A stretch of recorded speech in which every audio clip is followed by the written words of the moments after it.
Assalamualaikum warahmatullahi wabarakatuh. Sobat semua, ketemu lagi dengan Finatronik Malang.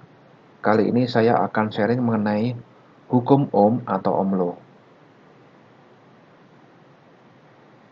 yaitu hukum dasar yang menyatakan hubungan antara arus listrik atau I ya, kemudian tegangan atau V, dan hambatan atau R.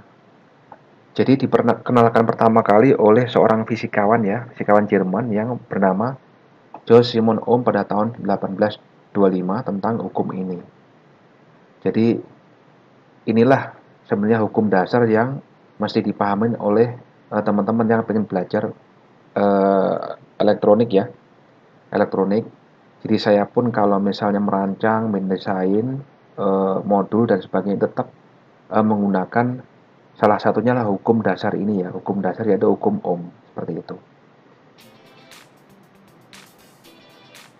Jadi bunyi daripada hukum Ohm adalah besar arus listrik atau I yang mengalir melalui sebuah pengantar atau konduktor ya akan berbanding lurus dengan beda potensial atau tegangan V yang diterapkan kepadanya dan berbanding terbalik ya dengan hambatannya atau R. Seperti itu bunyi hukum Ohmnya. Ini rumusnya ya sobat ya. Jadi rumusnya adalah I atau arus itu sama dengan V atau tegangan dibagi dengan R ya, resistor. Jadi ketika nanti misalnya V naik atau V semakin naik, maka I lebih tinggi, akan semakin naik juga. Makanya ini berbanding lurus. Dan berbanding terbalik dengan R artinya kalau R semakin naik, maka I semakin mengecil, seperti itu. Dari rumus ini kita bisa bolak-balik juga ya sobat ya, bisa nyari I-nya, kemudian nyari R-nya, nyari V-nya. Kalau V sama dengan I kali R. Kalau R misalnya V dibagi I dan seterusnya. Seperti itu sobat ya.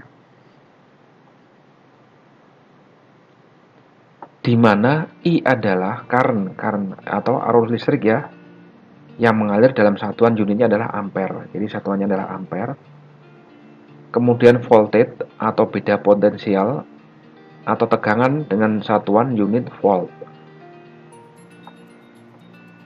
R adalah resistan ya atau hambatan atau resistansi yang satuannya adalah ohm. Seperti ini simbolnya ya. Seperti ini ohm simbolnya.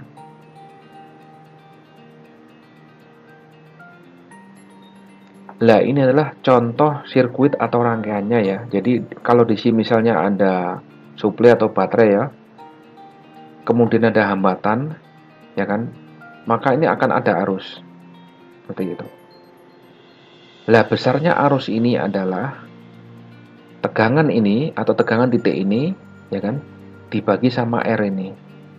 Seperti itu sobat ya. Jadi kalau ada rangkaian seperti akan terjadi looping atau pengaliran arus seperti itu dari positif ke negatif seperti ini. Makanya di sini nanti akan nunjuk seperti itu. Ini contoh sederhana daripada rangkaian untuk mewakili hukum Ohm ya, hukum Ohmnya seperti itu.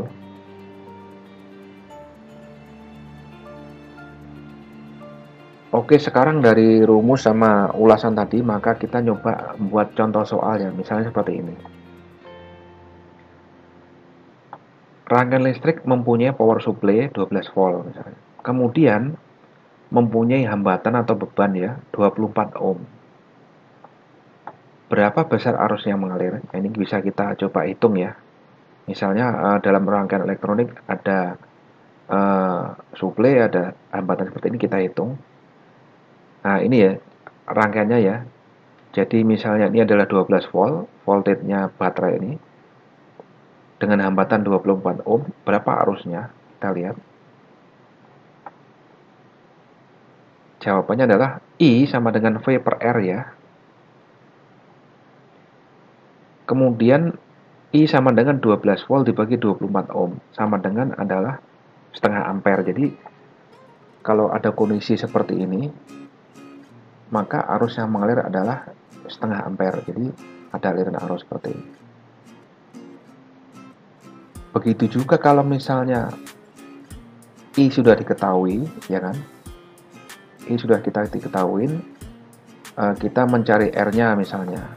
Berarti kan R sama dengan V per I ya. Jadi dibulak-balik aja. Seperti itu, sobat ya. Jadi yang ini tadi jawabannya adalah setengah ampere.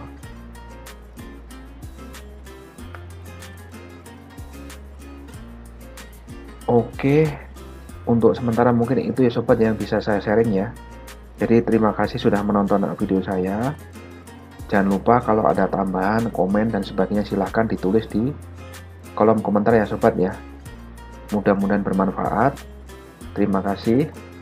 Wassalamualaikum warahmatullahi wabarakatuh.